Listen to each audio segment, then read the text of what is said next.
Air Canada flight അറ്റൻഡന്റുകൾ പണിമുടക്കിന് അനുകൂലമായി vote ചെയ്തതോടെ യാത്രക്കാർ ആശങ്കയിലാണ്.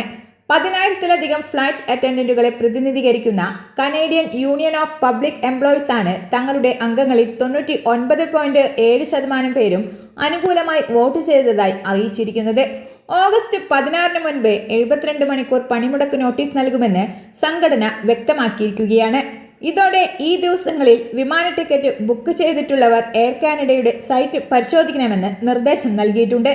മാത്രമല്ല, ഫ്ലൈറ്റ് അറ്റൻഡേഴ്സിന്റെ പണിമുടക്ക് എന്നാണെന്ന് വ്യക്തമായാൽ യാത്രക്കാർ അവരുടെ യാത്രാ തീയതികൾ മാറ്റുന്നത് പരിഗണിക്കണമെന്നും പണിമുടക്ക് പോലുള്ള തടസ്സങ്ങൾക്ക് ഇൻഷുറൻസ് പരിരക്ഷ ലഭിക്കുമോ എന്നറിയാൻ യാത്രക്കാരുടെ യാത്രാ ഇൻഷുറൻസ് അവലോകനം ചെയ്യണമെന്നും വിമാനയാത്രാ വിദഗ്ധനായ വെതർ ഹെഡ് പറയുന്നു.